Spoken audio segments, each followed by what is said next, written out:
welcome to Who Corner to Corner podcast. On this, our 100th episode.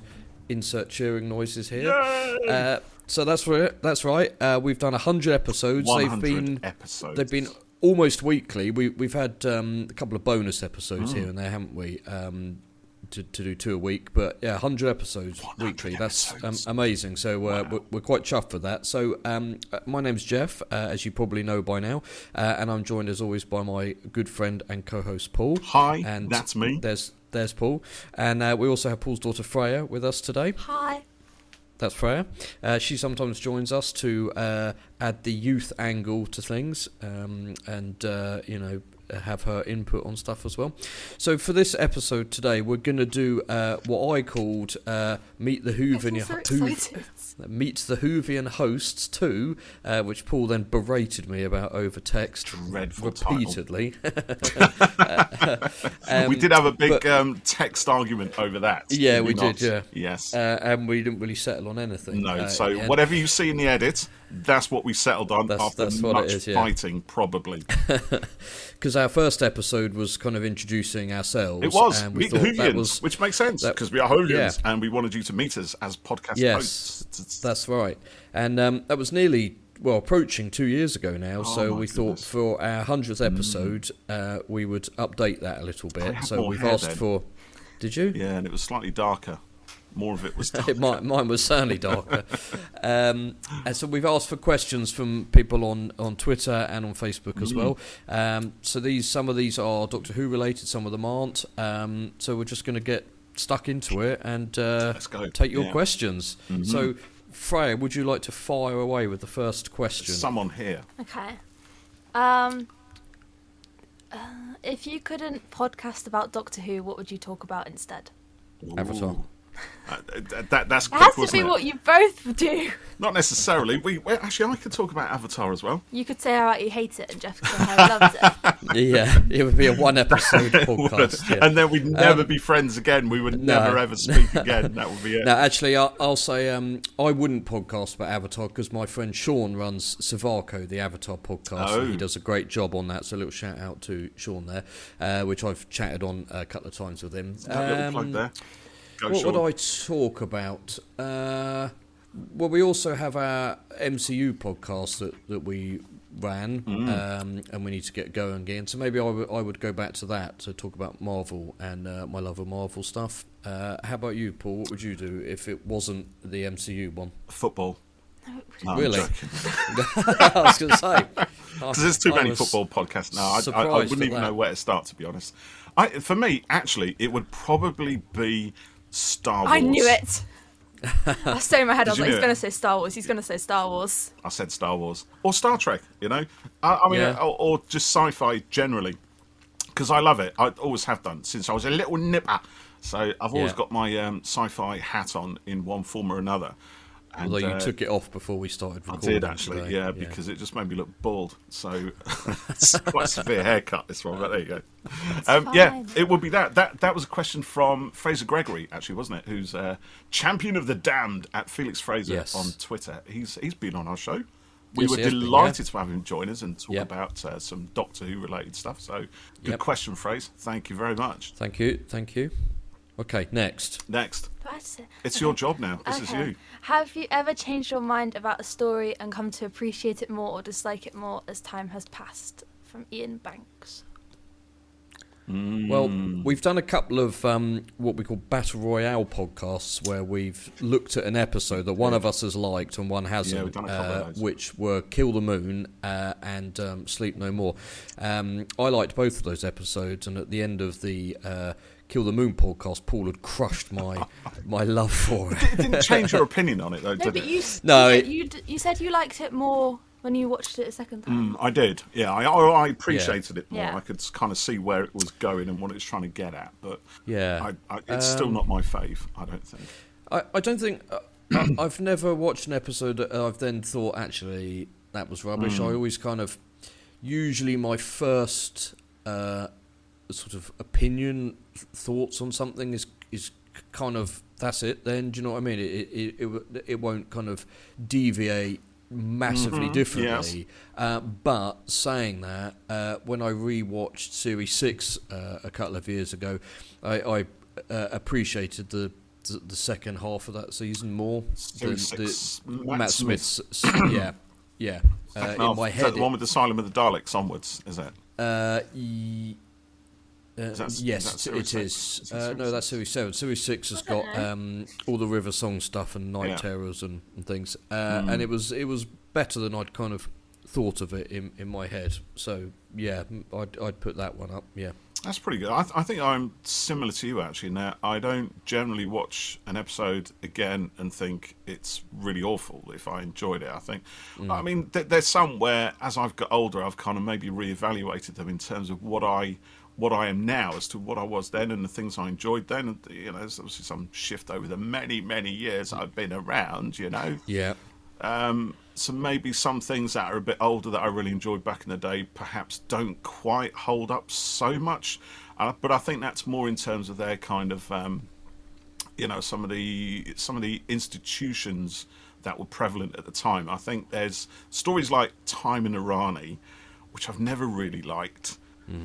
And I actually like it less each time, but I don't watch it that often. I try to avoid it, but I think that's unusual, really. I think most. Do you dislike this episode? Do you insist on watching it again? I and again? I keep thinking, dislike it more. There is something to like. I always believe that there's always something to like about every Doctor Who episode. Even Kill the Moon, even Sleep No More. They all have something, which gives them some energy. And Time in Irani has a lot of new energy. I think I've said it before.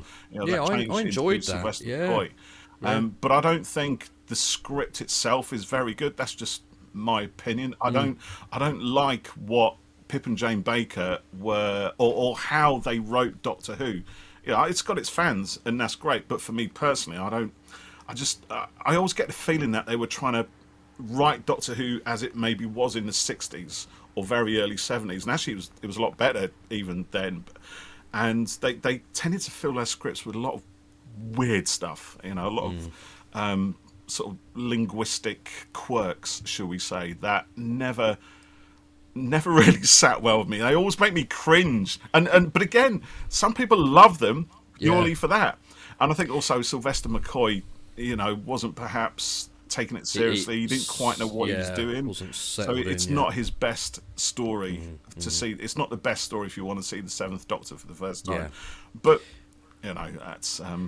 And that's the thing, that it didn't work for you, but other people... it works for loads. I've had loads of Twitter arguments with people who absolutely love it, and good for them. I enjoyed it when I watched it, recently on the collection. Yeah, I liked it. What about you? Have you seen any Doctor Who stories? You haven't seen that many though, multiple times, have you? I don't think. No, the only ones I've seen multiple times are, I don't know. I haven't seen any.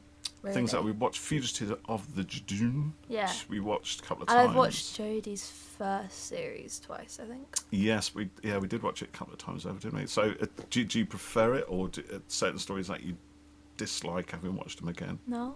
No, there you go. That's a good thing. Let's take that as a positive. There's definitely stuff that the more I watch them, the more I like them. But I like when you watch something again and you notice things that are different. And that's something I enjoy doing on stuff, and a lot of the Jodie era, and a lot of Capaldi stuff as well. I like them more.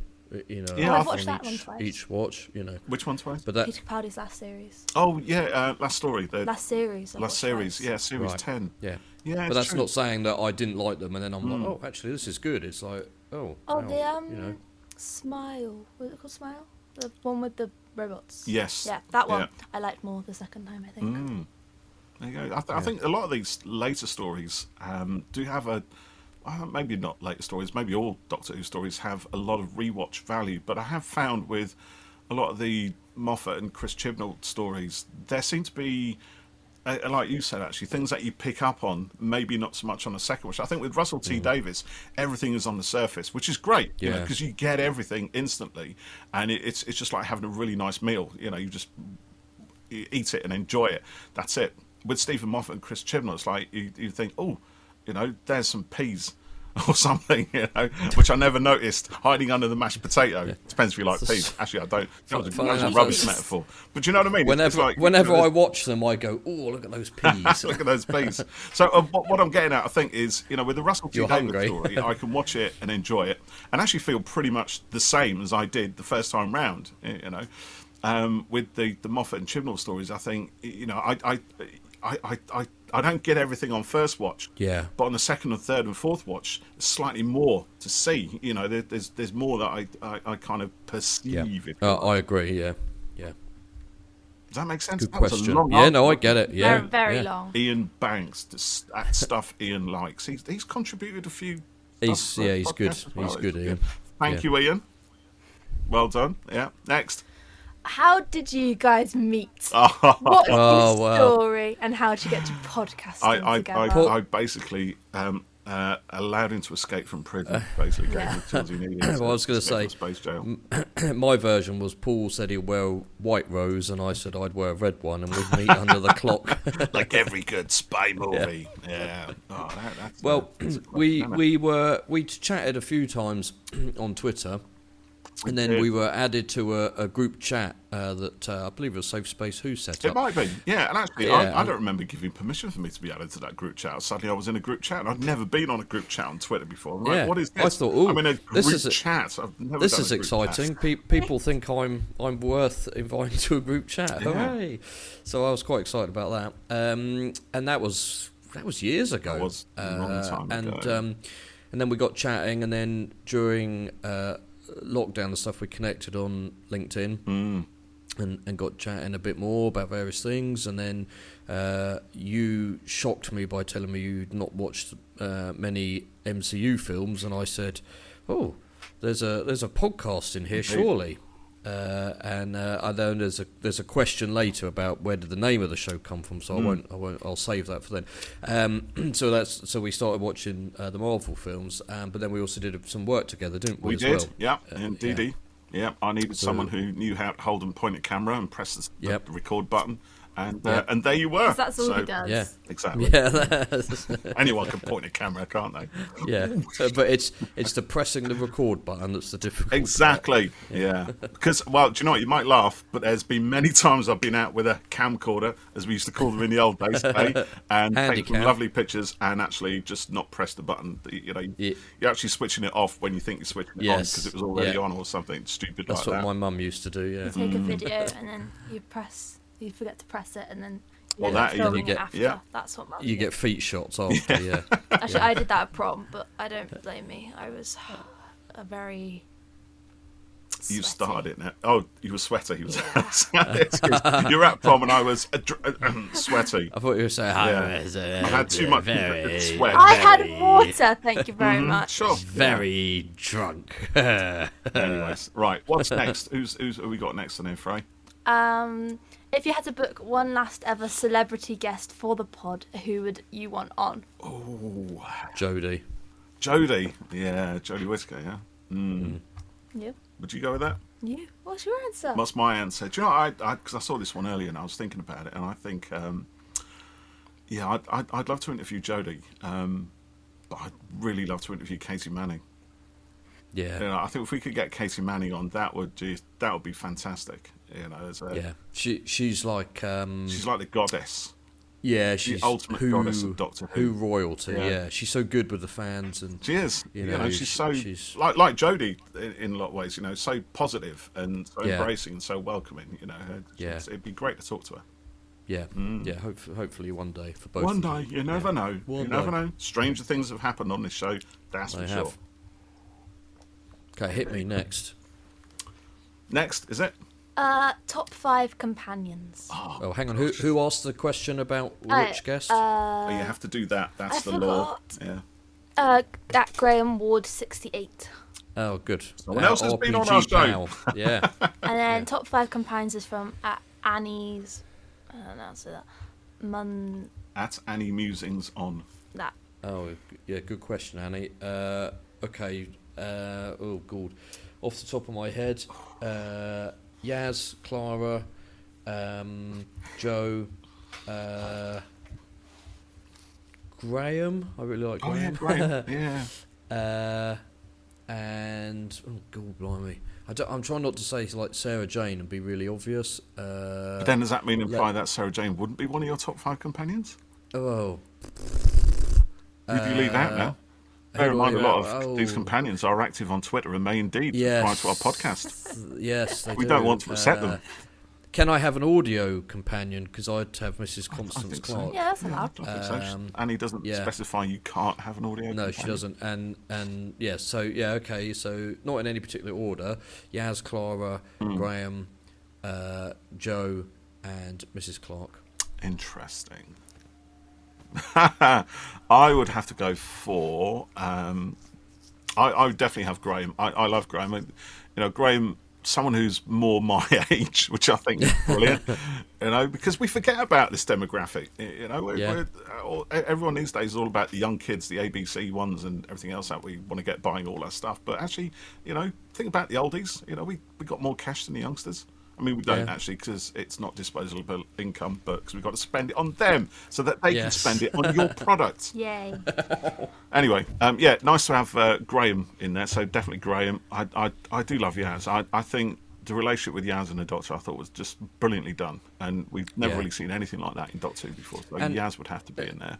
And also I would add that, particularly with like Mandip Gill and Katie Manning and that, the off-screen personas as well not their persona, who they are, they're so great that kind of partly influences my liking of the character as well. I think Sylvester too. I would also have Joe Grant would have to be in there. Fabulous Katie Manning, obviously. She's such a star. And when you watch the Pertwee stories back to front, back to front, in order, front to back, right? You see Joe develop as a character, and their relationship with the Doctor just gets stronger, and it's heartbreaking when it really is. It's the first really emotive companion departure, I think. Yeah, it is. Yeah. Maybe actually my next companion, which is Jamie McCrimmon, Jimmy from. The second Doctor's era. So that's Jamie. So who we got? Have I done 5 or is that 4? You've done 4. That's 4. Joe, Jamie, Yaz, Graham, and then it gets really tricky. Actually, that last one. But I think I would have to go. I'm going to go with actually Romana.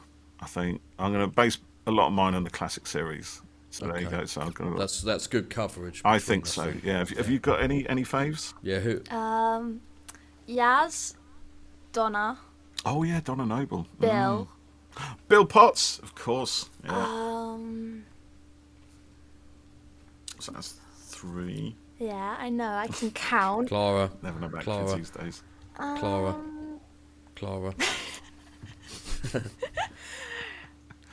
I like Martha. Clara. Oh, Martha Jones. Yeah, Martha's cool. Yeah. Ryan. Yeah, I like Ryan. Yeah. Yeah, Ryan was good actually. Well, there is no. That's 5. Yeah. Yeah, there's no companion I don't enjoy watching. And like I said, I think what people are like off screen, kind of influences my liking a little bit, as well as the character, of course, but again, no one in Who is an idiot.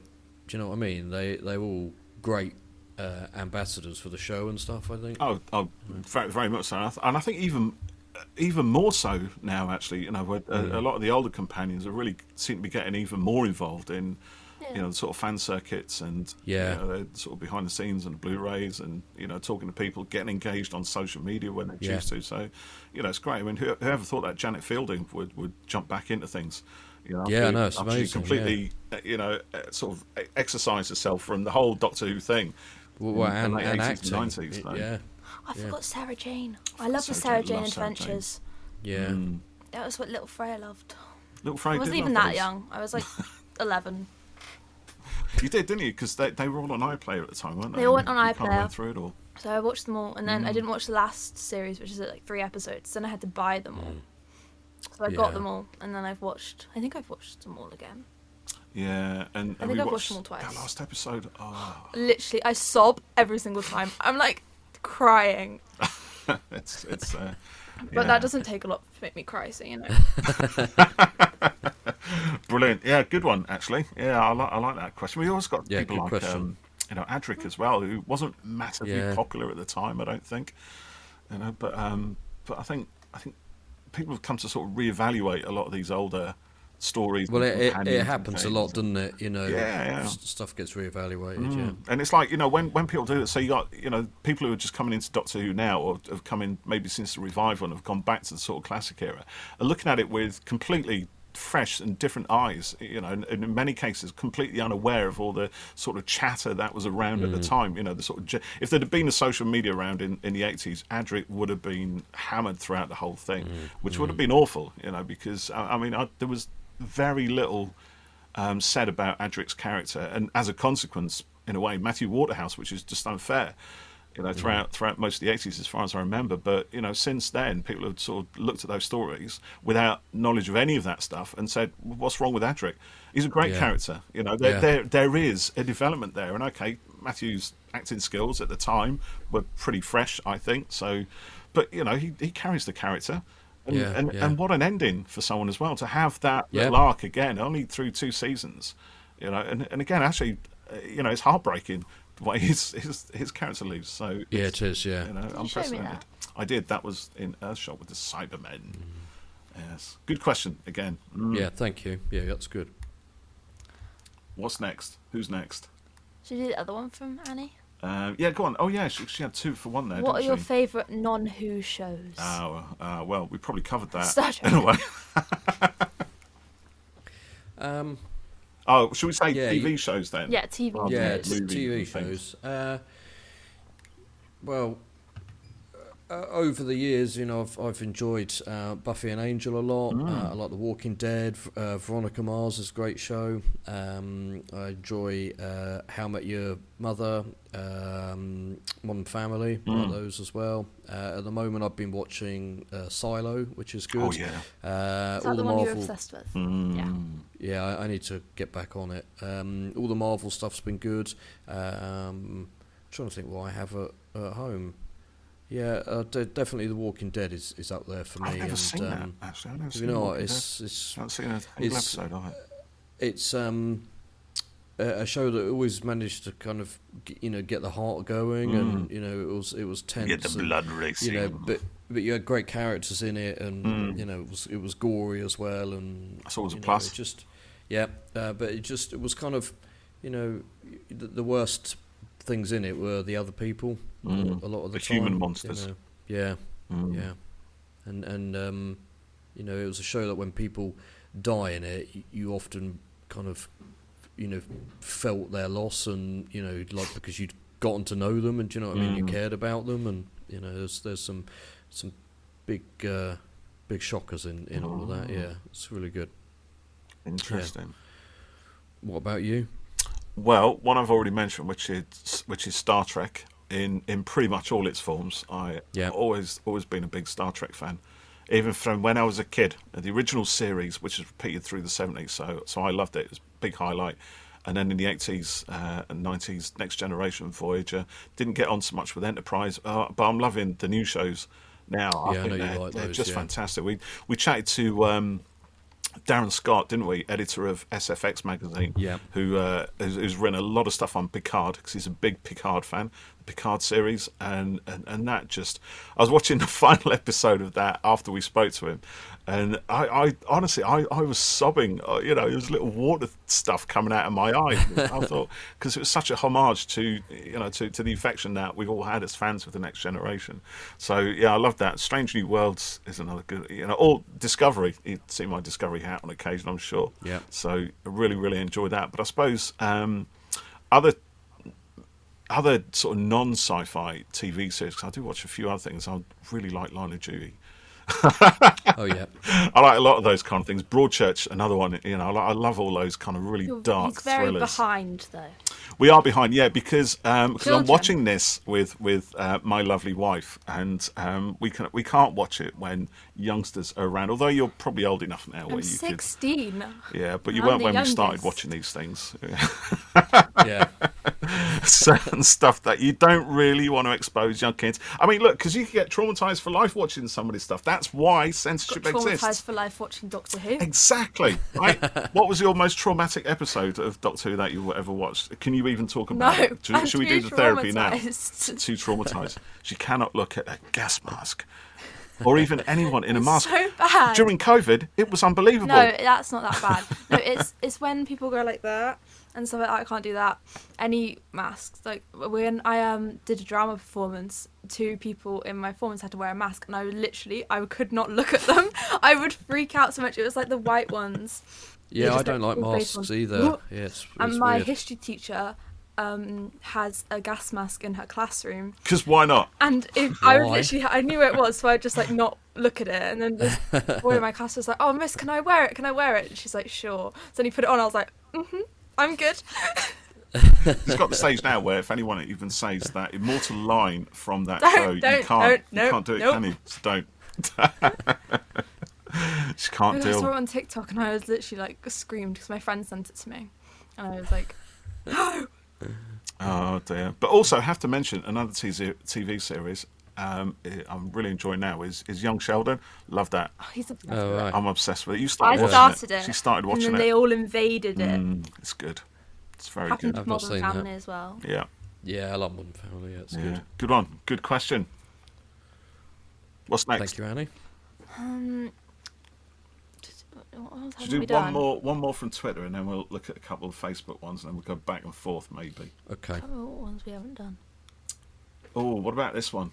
The ultimate crossover: Doctor Who and what? Any film, TV show, book, or video game? That's from Simon G at SimonGVS1.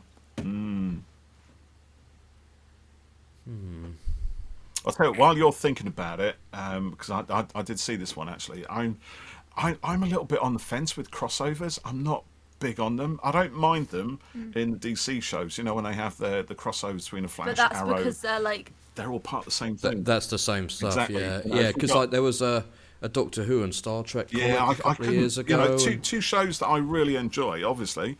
But I couldn't deal if the Star Trek Enterprise turned up in Doctor Who, or as a little cameo, possibly if we saw a police box gently fading out or something when the guy's been down onto a planet, or in the back of Tatooine if it was a Star Wars thing or whatever, then fine.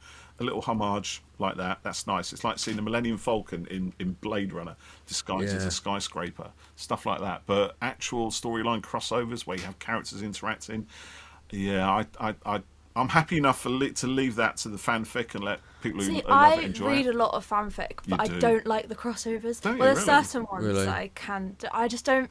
I don't understand. I thought you said you were reading a Supergirl in, I don't know, something. Was it? No, not? I tried. I tried to read I can't remember what it was. I think it was like Supergirl and Marvel. I think they were crossed over, and I was like, oh, that's fine. Like they're similar enough. I think I thought it might work. I just don't. Because in my brain they don't exist together. Whereas, like you said, like the Arrowverse ones and the DC ones and stuff, they exist in the same world. So that's okay. And I do like crossovers, but I don't know, because even in fanfiction, I'm just like, I don't. People like being werewolves. Werewolves. They like make characters werewolves and vampires and stuff. I'm a bit like, no. No, I don't think. I think, like you said, with little like homages, I think that'd be nice. Yeah. Like there's a bit in Supergirl when Alex goes, "Oh yeah, like I studied and I was a doctor in Seattle for a bit." That's like a note to her in Grey's Anatomy. Because she's a doctor in Grey's Anatomy. Yeah. And they do little things like that. So they do stuff like that, and I think I love that. I'm like, oh my god, it's so cool. Like she died, but still. But they have the same name. Sorry, I'll stop talking now. It's all right. Carry on. It's content. We love content. We need it. Yeah, I don't think I'd kind of go in for a crossover on anything, to be honest. Yeah. I'm trying to think. I did watch a crossover. There was some talk back in the late 70s when Blake Seven was taking off Terry Nation's other sci-fi series, which is another series I absolutely love. It's brilliant. If you haven't watched it, go out and see it. But he was talking about having Daleks turn up at the end of, I think, series 2 or something like that, and in the late 70s, and I'm so glad that didn't happen, because it just wouldn't have felt right. I mean, they're both, Daleks and Blake Seven are both Terry Nation creations, but no, maybe in an alt universe that actually did happen, and we have multiple crossovers. But yeah, I'm not a massive fan of those. To be fair. No. Sorry, Simon. That's probably not a great answer. Yeah, sorry. But, yeah. Maybe I'm a bit elitist in that or something. I don't know. No, it's just not my thing, I guess. Simon, let us know what you I you'd think like to see. if maybe in Doctor Who they could do something like, I don't know, because I've seen people. Oh, where's my thought going? I'm tired. Just give me a second. It's all right. We can edit. Yeah, I know. Right. So they could walk in and like the Doctor could do something, and it's like the set of another TV show. So it's not that TV show, but it's like you're in because it's like the real world, if you know what I mean. Yeah. So and then Doctor Who like. Yes. They something do something like that. I was thinking of Legends. That's what it was. Legends. But it's not a real TV show.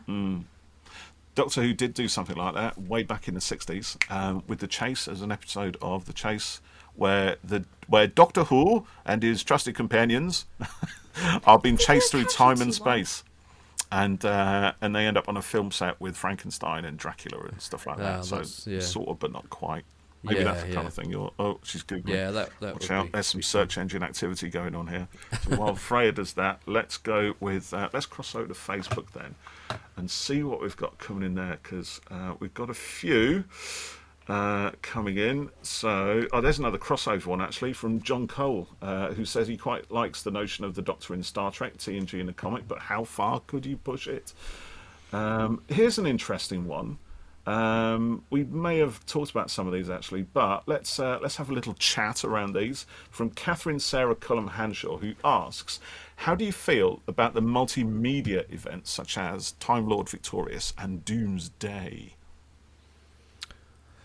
Well, Time Lord Victorious, as I've described it before, started with a bang and ended with a bit of a whimper for me, really.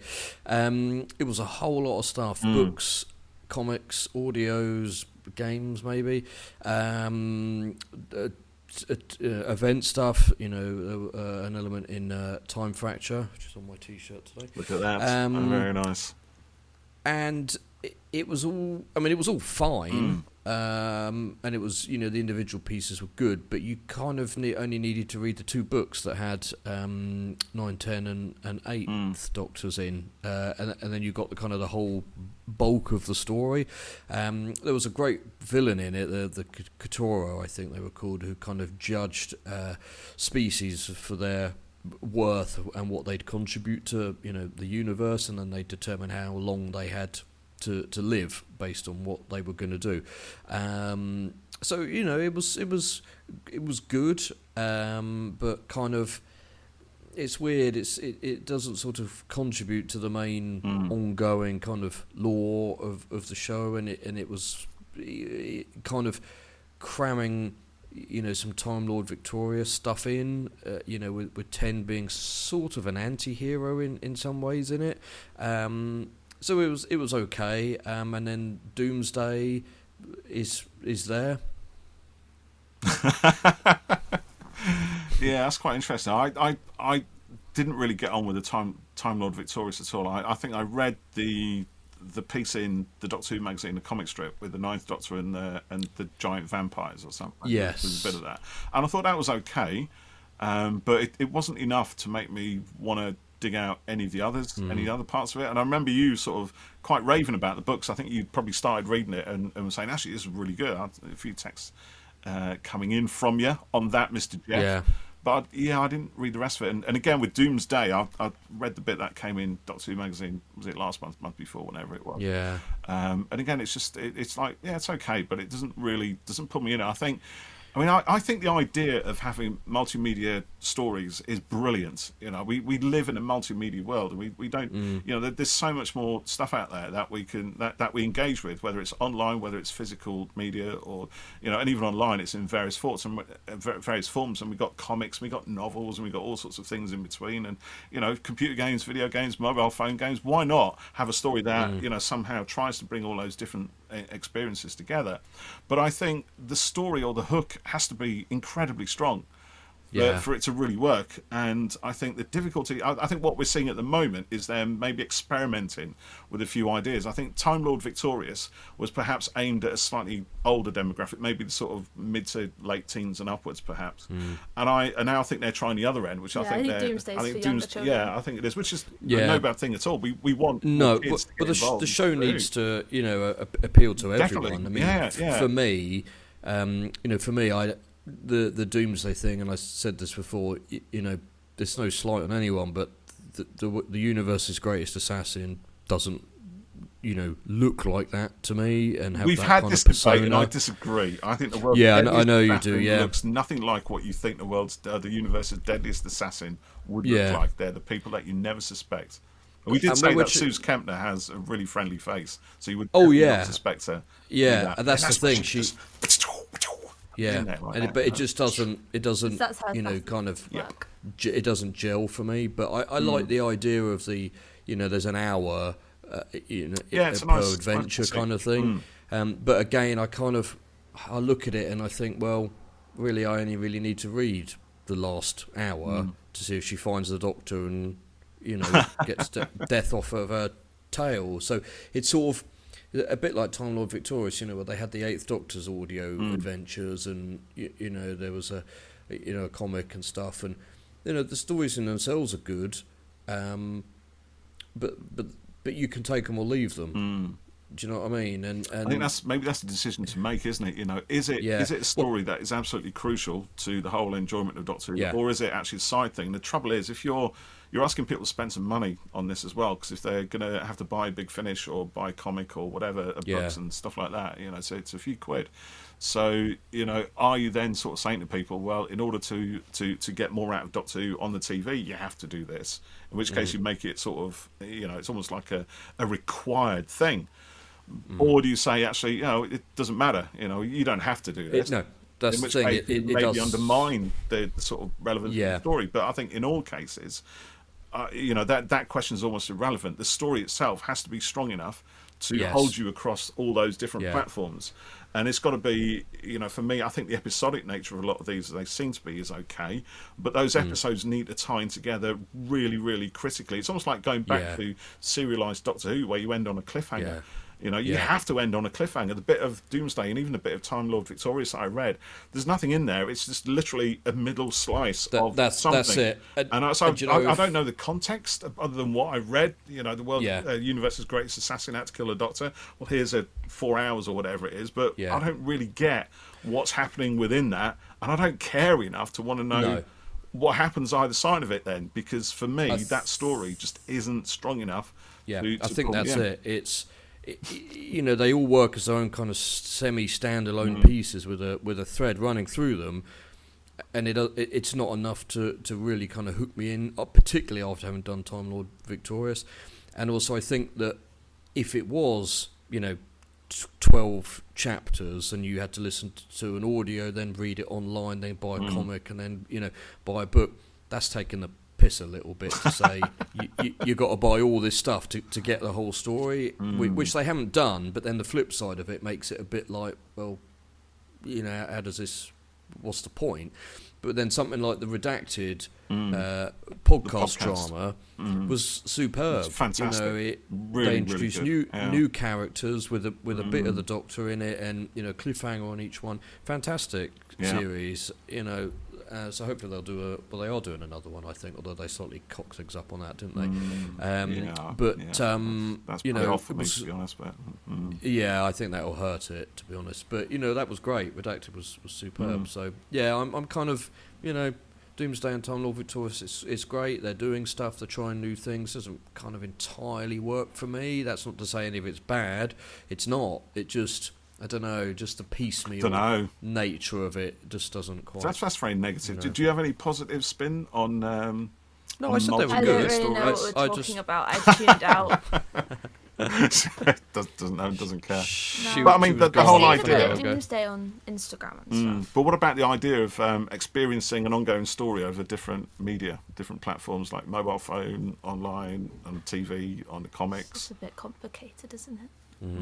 I think that's... There you go. And and it used to happen in I mean, if you have like Doctor Who do books, that's fine. But like, yeah, and then I don't know. You've got to go. But like, if the books don't influence the TV show, as far as I'm aware, and like, but you have the books, you have the TV show, and you can watch the TV show without reading the books. Without it, and you can do both. Like, you don't have to do it all, kind of thing. Like that. It used to happen in the Marvel comics. You know, they do their summer event.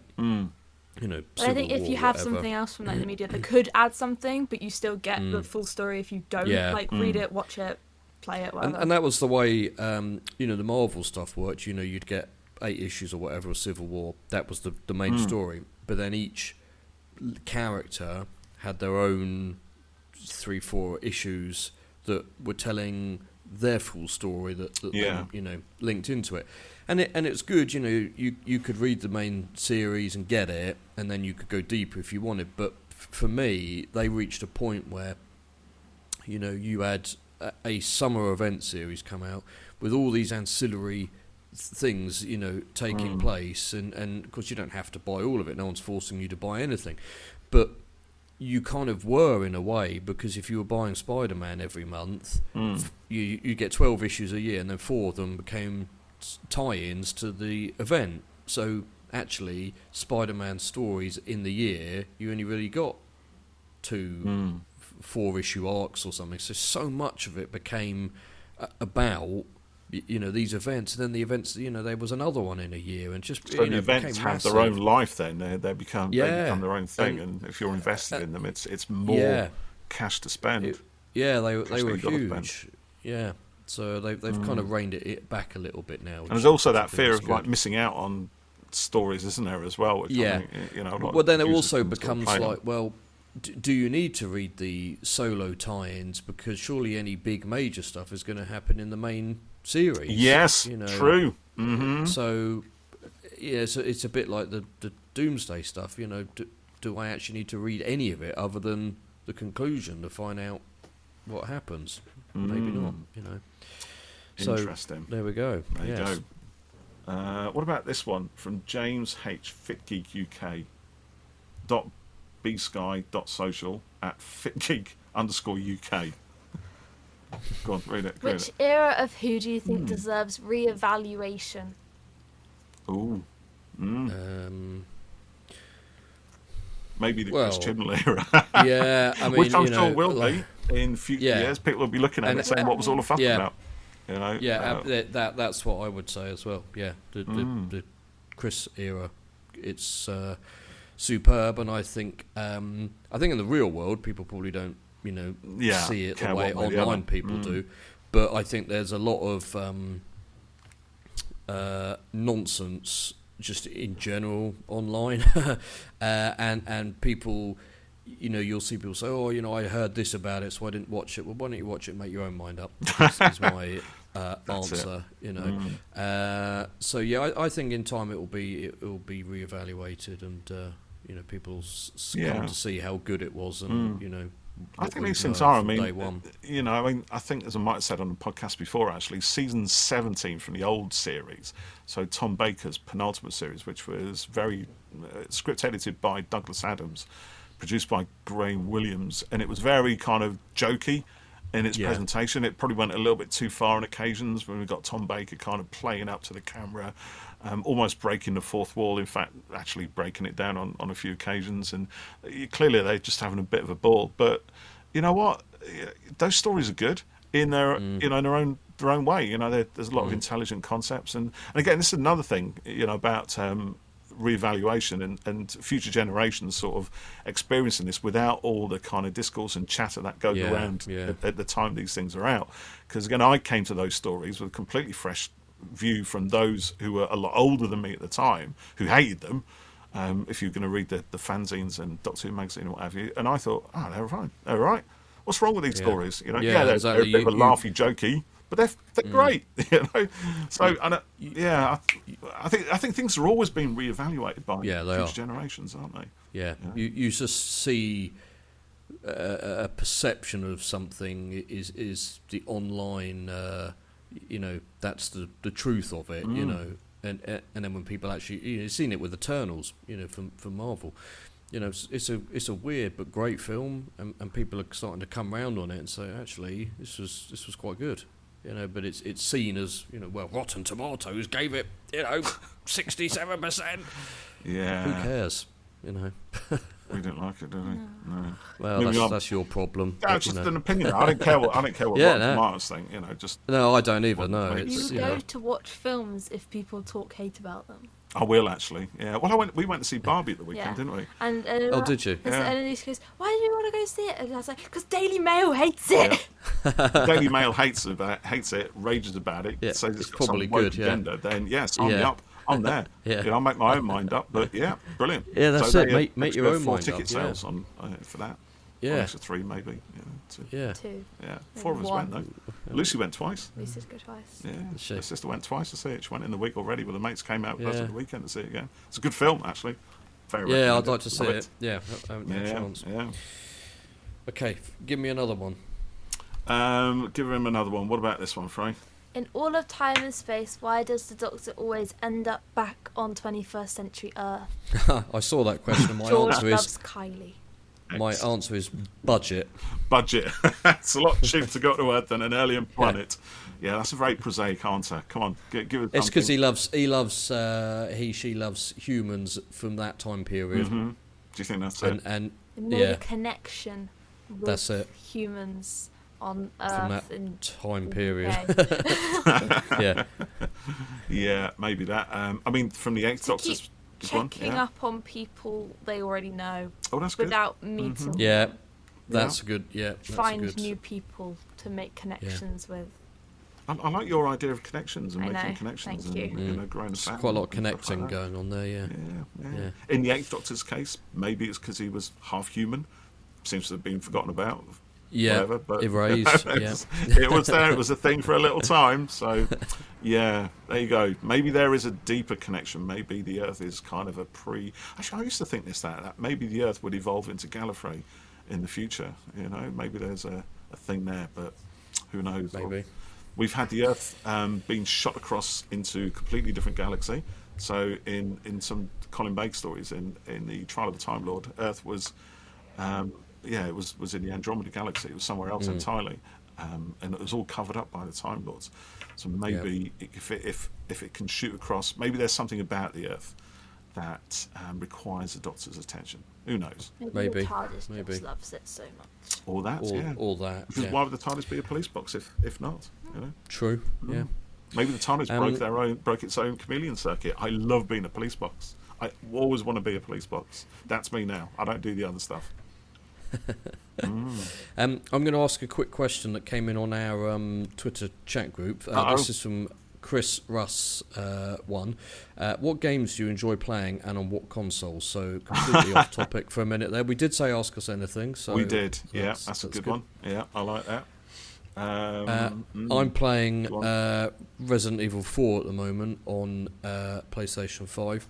Okay. And before that, I played Resident Evil Village on PlayStation 5, and then before that I played Resident Evil 3. Bit of a Resident Evil thing going on here. Yeah. And what else have I played? I had a game called Tales of Arise, which was kind of an RPG, which was okay. I play quite a lot of Mario Kart with my kids. I like Mario games. Mario Kart. We should have a Mario Kart competition. Yeah, that would be good. Yeah. Should definitely do that. And then this year I'm looking forward to the new Spidey game and the Avatar game as well. Avatar game. Your turn. My turn? Yeah. Oh, what am I playing at the moment? I'm playing... He's a Viking. I'm a Vikinger. I'm playing Assassin's Creed Valhalla, which I've been out for a while, but I always wait till these things drop in price. So at least half the price, if not a third of the price that they were when they were released, because I'm just tight like that. Yeah, I know. That's what I'm saying. Yeah, okay. Drops with half or even a third. Yeah, so makes it sense like a third is more than a half. Never mind, it's just a child, So yeah, that. And so I've always been a big fan of the Assassin's Creed games. Love them. Played Odyssey and Origins again when they went into the whole RPG thing. Skyrim, I spent far too much time playing Skyrim. It dominated when I was first down. I played it twice through, so that's a big thing. But recently. just before I played Valhalla, I played Cyberpunk 2077. Yeah, you talked which about I that. absolutely loved. And there's an add-on coming out for that in a month or so, which I'm looking forward to. And I'm also looking forward to the new Bethesda RPG set in space, which I can't remember what it's called now, but that's looking rather good. So yeah. I do tend to do these long, involved games that take like years to complete. The RPG type stuff, I love it. Yeah, They're great. stuff like that. Yeah, it takes a long time, doesn't it? Yeah, I mean, I've been on Resident Evil 4 now for a couple of months. I don't play it every night, and when I do, it's only for maybe an hour.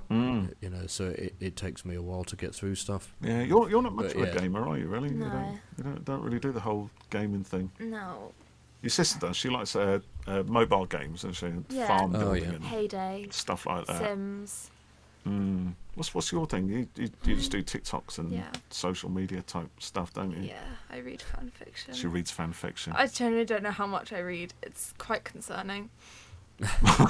What, the fan fiction? Yeah. I have like 4 on at one time. You do? Yeah. I'm reading 4 and I'm reading an actual book. An actual physical book. And That's why. good. That's good. I don't play a lot of games though. No, you don't, do you? Not really. I played a bit of Sims before. Was that because your sister played it though? Yeah. So you just kind of tagged in? Yeah. I accidentally killed Yeah. her.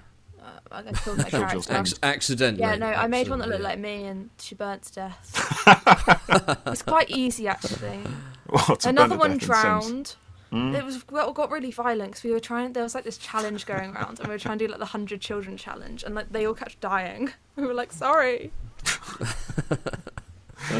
Oh dear. There you go. There's the answer to that one. Yeah. Would you call yourself a big video gamer though, Geoff? Are you quite into it? I do like games. Yeah, I mean, when I was younger, I used to play a huge amount of stuff. Different types of things. But it's just time now. Partly because my time is limited, but also because games are generally so massive now. They take up a huge amount of time just to get through them. So it's kind of a bit of one and 6 or 1/2 dozen the other. Huge games with limited time to do them in. So it takes longer. Much I longer don't know about you. I them. generally have to play mine once these guys have all gone to bed. And then that's fine. I've maybe got a couple of hours, and then I fall asleep like that. And I wake up and my little character's running into a wall or I've something. watched you play stuff before. You have? Yeah, you played Tomb Raider? Yeah, we I like did a the bit of Tomb that, Raider didn't we? ones. I just watched Yeah, I do like Tomb Raider games. I'm waiting on a new one at some point. Yeah. There's another question here from Gilster. If you introduced someone to Doctor Who, what episode or serial would you choose? That's well. What was your first episode that you watched? Pilot. There you go. That's a good one. It worked for you, didn't the it? pilot's a good one. Yeah. So we watched that whole series, and then we went back to the start of Christopher Eccleston and watched all of that. Yeah. If I was going to show something that was sort of, kind of encapsulated Who as a thing, I'd maybe go for it's something going deep like, now, deep into the thing. Nikola Tesla's Night of Terror is quite a good sort of Who-ish adventure, or maybe something like maybe like Mummy on the Orient Express. Maybe I think the start of Jodie would be good as well. Yeah, well, that a Doctor's first it's episode quite fresh. is That's why I think I got into it with Pilot. It's because it wasn't really connected to much before. Yeah, like it was quite new. It was just like it wasn't it? Pilot. It was like a jumping on point. I think it was designed for that, wasn't it? Like a new start for the 12th Doctor almost. Yeah. I was just looking at the questions quickly. I thought someone had asked where did the name of the show come from? Was that I thought I'd seen that one somewhere. Yeah, was it Craig Lightoller? Could be. Oh yes, it was. On Yeah, he Facebook, replied to himself. No, on Twitter. Yeah. So the name for the show came about because it started with our MCU podcast because I proposed to Paul that we were coming at it from two different corners of the universe. Mine was the one having watched it all, and Paul's was the corner where he hadn't seen any of it, and we were going to journey across the Marvel universe together from one corner to another corner and beyond. And beyond. And then when we got to the end of the Marvel stuff that was out at the time, we were enjoying it all so much. We said, should we carry on, and why don't we do a Doctor Who one, as that's our sort of big main true love. And so we just changed it from MCU corner to corner to Who corner to corner, as we explore the Who-universe from one corner to the other and beyond. You nearly said that without messing it up. Brilliant. Yeah, nearly. Yeah, that was it. Yeah, we just carried it over from our Marvel, because why not? It's a bit like a brand, isn't it? Right? It is like a brand. Yeah, we can do all sorts of things like this. Really, talk about all our favourite stuff. Cinema corner to corner. Is one we've thought about doing. Yeah, talk about films. I think that might be a little bit more. What's the word? Fighty. There's a better word than fighty. Divisive. Divisive. Yeah, but that could be fun. Yeah, it could be. Because I think when it comes to films, we probably diverge more than we do with things like Doctor Who and the Marvels. Well, even about Doctor Who, you just go, I love it so much. Yeah, I love it so much too. I love it. I love it. I love everything about it. It's so fabulous. But actually, even in the Marvel stuff, there's a few more things that we haven't really agreed on. We're like Eternals, for one thing. Yeah. The Winter Soldier, Captain America, the Winter Soldier. Oh, yeah, remember that? Yeah, I forgot. I actually got online hate for that. Yeah. Yeah, you did. Yeah. How dare you not like it? Some of it was jokey, actually, which at least I hope it was jokey. But yeah. You never know. Yeah. Some of your yes. Let's not. I'm willing to rewatch it actually and just see whether or not we should see if it changes your. No, I haven't. I saw. What one did I see? I did see a Captain America. You saw the first one and the first Avenger. And I seen another one. Civil it's the War. one they fight each other. Civil War. That one. Yeah. Yeah. It's kind of like an Avengers film. That was one of the first ones. Yeah, it is. Yeah, a mini Avengers film. Yeah, when I had to say mini, it's still massive. Yeah. It was like 2 a.m. No, it wasn't that late. It wasn't that late. Well, No. I wouldn't see you in front of a Marvel film at 2 a.m. No, in it was the like morning. 11 p.m. Was it really? Yeah, because I had to stay up all night. Oh, yeah, you did. Yeah, there's a thing. Yeah, I remember that now. Yes, you're quite right. Yeah. I think we had some questions on some of our other Facebook groups as well, but I can't quite find them at the moment. So, okay. Well, did you say that you had a game of the Grand Serpents Asteroid for me? Yes, indeed, Geoff. Because when I thought of the idea of actually asking questions for our 100th episode, you won't believe how long it took us to come up with the format for this one. What should we do for our 100th episode? Yeah, we couldn't quite bag a guest, could we? So no, we had some plans. Time was cracking on. Quite work out. We had to come up with something, but yeah. I do have some questions for you, Mr. Geoff. Let me just get them. Q's for Geoff 100. Now, anybody who listens to our podcast will know that on occasion we like to put our guests in the hot seat and ask them what they would take to the Grand Serpents Asteroid, which, as you remember, is an asteroid prison type thing in space, to which the Doctor at the end of Flux banished that hateful enemy, the Grand Serpent, to an eternity of boredom in eternal space. With nothing, actually. The Doctor was pretty cruel on that. However, so I'm going to do the same to Geoff. Okay. I'm going to banish you to the Grand Serpents Asteroid. But as with all our guests, I'm a little bit more, I'm a little bit more friendly, kind-hearted, magnanimous and stuff, giving. Yeah, all of those. Do you want to come out with more? No. Yeah, I'm a very giving, magnanimous, kind person. I don't know so what you that can word take means. some stuff with you, Geoff. Okay. Okay. So some of these will have come. You recognise some of these questions. So let's go for it, right? Geoff, my friend, you are allowed to take one sci-fi movie with you. What's it gonna be? What's it gonna be? What is it? Sci-fi. It depends if you count Avatar. Hey, I'm as not a counting. sci-fi You're film. counting, my friend. Well, if the next question is a fantasy film, I can get around it that way. No, it's not. Oh, okay. Well, I'm going to say Avatar. Avatar. Google says Avatar's science fiction. Google knows nothing. Yeah, the first one or the second one? The second one. Second one. Is it better than the first one then, Ewan? Yes. Maybe I might watch it then. Okay, so Avatar is coming with you to the Grand Serpents Asteroid. You are also allowed to take, my good friend, one superhero movie. What's it going to be? Oh, gosh. Does the entire MCU count as its No, interconnected? one movie. Bugger Not like 30 movies. One movie. One maybe. He's got to really think now. Yeah, I knew this was going to take Well, I really Might see like Geoff's Spider-Man: Homecoming. I think that's superb. I really liked Guardians 3 as well.